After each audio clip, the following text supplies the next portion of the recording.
Amadou Sall ak li nga xam ne moo di justement tolluwaay wi Arfan tey estré neen ki nga xam ne moo di Dame Amar déglu neen aussi ki nga xam ne moo di Samuel Sarr Arfan entre autres terrain boo aussi ñëwaat na au devant exactement de la scène pour dire exactement que Arfan Amadou Sall était mêlé au cœur de tout ce qui s'est passé ici au Sénégal alors Arfan mbiru Amadou Sall ak li nga xam ne moo di justement tolluwaay wi nga tout le temps des rebondissements allant si dossiers yi nga xam ni itam ñu ko doon daal di toppee si kanam yoon ak wàllu yoonal nga jàpp ni Arfan en grosso modo ana ban responsabilité la si Macky Sall am par rapport ak ces dossiers aussi poignardant jëm si li nga xam ne moo di askan wi parce que c'est des milliards yoo xam ni itam ñu ngi koy tudd boobu ba tey si moom. Oui man yàgg naa ko wax c'est Macky Sall qui a exposé son fils.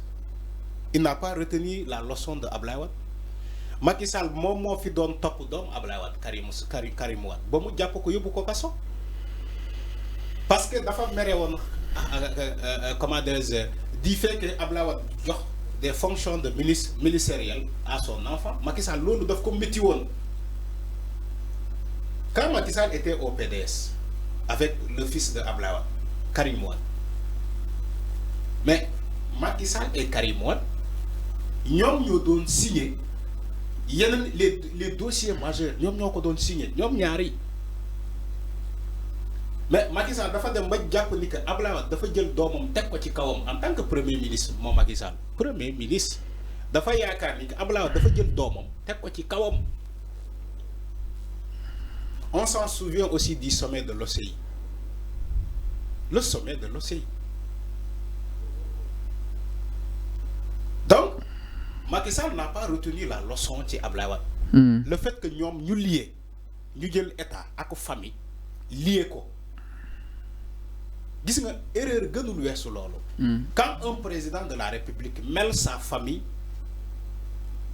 dans la gestion de l'état ça dit que mu jël famille am dugal ko biir état au cœur de l'état loolu mooy première erreur fatale à ne pas commettre. Un président ne devait pas commettre cette erreur-là. Ablaye Wade l'a commis et ça lui a coûté très cher. Le fait de prendre ses enfants et les nommer moom Ablaye Wade ça lui a coûté très cher ba léegi PDS fan la jaar nërmelu ba léegi. Alors Macky Sall quand il a démissionné du PDS les gens ont cru que Macky Sall avait suffisamment d'expérience, il est tellement outillé pour gérer, mener à bout un état. Mais tel n'est pas le cas. Tel n'est pas le cas. Mon Mounio gagné en 2012, mon diap dom Ablaye Wade yóbbu ko kaso parce que dafa japp ni que dom Ablaye Wade dafa sàcc moom moo doon déclaré devant tous les Sénégalais ni dom Ablaye Wade sàcc la. Pourtant Karim Wade était ministre contrairement à son enfant Amadou Sall. Amadou Sall n'a jamais travaillé dans sa vie. Amadou Sall musul liggéey nañ ko wax Sénégalais yi. Ablaye Wade sax amaana Ablaye Wade moo tane Macky Sall. Quand on dit l'élève a dépassé le maître Ablaye Wade moo tane Macky Sall. Ablaye Wade dafa jël fonction jox ko doomam. Karim Wade dafa amoon xëy. Il était ministre. Il a occupé beaucoup de fonctions de ministre. Mais Amadou Sall, le fils de Macky Sall, musul liggéey dans sa vie. Il est plus milliardaire même que doomu Ablaye Wade. Quand Ablaye Wade était au pouvoir. Donc, il y a une très grande part de responsabilité de Macky Sall qui tey lu ñuy toppee doomam Amadou Sall. Macky Sall en contrepartie, il est l'acteur majeur tey de ce scandale que a commis Amadou Sall.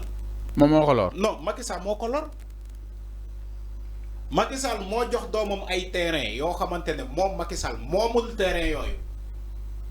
Parce que moom Macky Sall moomul terrain yooyu. Mais en tant que président de la République en tant que président moom moo terrain yooyu. Du alalam. C'est l'affaire de l'État. L'affaire du contribuable sénégalais. Moom la Macky Sall jël jox ko doomam.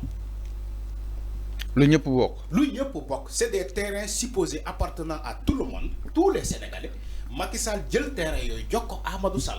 Amadou Sall di si business.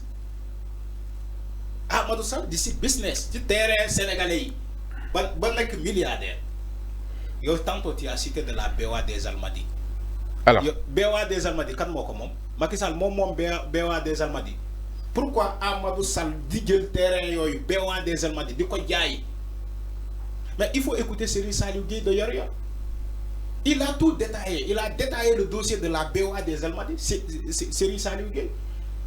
Mais comment Amadou Sall peut prendre ces terrains-là di leen jaay te moom en sachant que moom Amadou Sall moomul terrain yooyu benn ñaareel bi papam moomul terrain yooyu. Macky Sall moomul terrain. Alors enfin aussi il y a des rebondissements si kaw ki nga xam ne que moo di Amadou Sall donc dans son audition de ce mardi 23 septembre l'observateur mi ngi souffle que le patron de Lansar Auto Mohamed Sarr a été extrait de sa cellule de Rebeuss pour être entendu par la division des investigations criminelles, la DIC, dans le cadre de l'affaire dite Amadou Macky Sall révélée par la Santif. Ce scandale porte sur des transactions suspectes de 5,797 milliards. Initialement, l'enquête se concentrait sur des factures de location de voitures de luxe évaluées à plus de 13,6 milliards qui ont connu à son placement en détention. L'affaire a pris une nouvelle dimension avec la découverte des certificats nominatifs d'obligation d'une valeur de 16,57 milliards émis au nom de Lansar Auto. Le fait le plus accablant est que ces titres ont été payés le 29 mars 2024, soit seulement 5 jours après l'élection de Bassirou Diomaye Diakhar Faye, avance le quotidien du groupe Futurs Médias.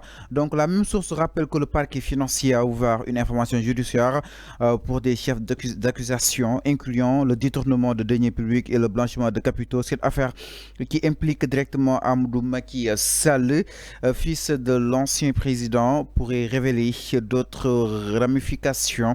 Le rapport supplétif de la Santif cite également le chanteur Wally Seck dont l'audition est attendue. Alors enfin naka na daal di jàngatee li nga xam ne que moo di justement mbir mi gis nañ ko ki nga xam ne que moo di Amadou Sall ñu ne aussi li ñu si gën a jaaxal 5 jours après l'élection du président Bassirou Arfan nekk te ñoom ba tey ñuy candidat di signé li nga xam ne que moo di contrat pourtant le président Bassirou Diomaye gënoon na fi que ni bu fi kenn signé ti dara donc est-ce que président xamu woon loolu concrètement moom si boppam sax il a annulé yeneen contrat. Donc xamoon na ko. moom président de la République Bassirou Diomaye Faye wax na parce que jamono jooju nee na bu kenn signé dara ay émission moom il a eu à annuler même des contrats. Il a eu à même appeler Macky Sall ne ko dégg naa yëg naa ni que lii ak lii mu ngi am contrat annuler ko balaa muy prêter serment dafa woo Macky Sall ne ko annuler tel contrat et tel contrat et tel contrat dama bëgg nga annuler ces contrats là. Donc Macky Sall il signait des contrats même quand il a perdu les élections il continuait de signer des contrats. Il continuait de nommer des fonctions. De nommer des fonctions. C'est pas sérieux ce que Macky Sall faisait. C'est pas du tout sérieux. Aujourd'hui, quand on parle de Lansar Automobile, tu as parlé de Lansar Automobile avec le fameux dossier Amadou Macky Sall. Amadou Macky Sall lañ ko tuddee dossier bi. Non dossier bi Amadou Macky Sall lañ ko tuddee Amadou Macky Sall. Mais loolu ban jàngat nga am un dossier aussi scandaleux ñu tuddee ko Amadou Macky Sall. En tout cas Arfan ñu ne l'affaire Amadou Sall part dans tous les sens quand même. Mais Fallou man bi may taxaw fii bi na le chômeur milliardaire boo xamante dossier boo laal Amadou Sall turam ñëwoon na ci même jusqu'à la recrutement des nervis yi ñu doon wax fii tour Amadou Sall génne na ci ni que Amadou Sall dafa doon recruter ay nervis te nervis yooyu di dóor sénégalais. Donc il s'agit de ça Amadou Macky Sall là. Lansar Automobile c'est un marché de location de voitures à l'État du Sénégal. Xam nga waxoon naa ko fii ci yeneen jotaay. Nee naa la man je ne peux pas imaginer Fallou. may ma rek. Je ne peux pas imaginer. 30 secondes Arfan. Je ne peux pas imaginer dans ce pays aussi dit sérieux le Sénégal. Un fils d'un président sans fonction, sans entreprise, sans société. Ce fils de ce président-là gagne des marchés référentiels sans passer par ARMP, certifié par la Cour des comptes et ARMP, et aussi sans passer par l'Assemblée nationale. Marché État, nga jox ko doomu président. Alors leer na mi ngi noonu. Fallou. waaw du marché auto yi kese kese. ci Covid 19 bi may ma rek. attends loolu dinañ si ñëw dinañ si ñëw. li ma bëgg a wax tant que parew ma. attends s'il te plaît non fii c'est moi qui dirige quand même. man quand je non da ngay ñaan ñu may la allez-y demal. ci Covid 19 bi. dañ doon joxe ay marché pêle-mêle comme ça parce que Macky Sall il a fait voter à l'Assemblée nationale une loi qui s'appelle une loi d'habilitation qui permet au président de la République de prendre des décisions directement sans consulter l'Assemblée nationale en direct du palais sénégalais jokko parce que ci moment urgence lañ nekkoon mais moment boobu la ñu profiter pour ñu jox marché boo xamante ne le marché de vente des masques les masques là le marché masque yi wax leen kan moo gagné marché yooyu.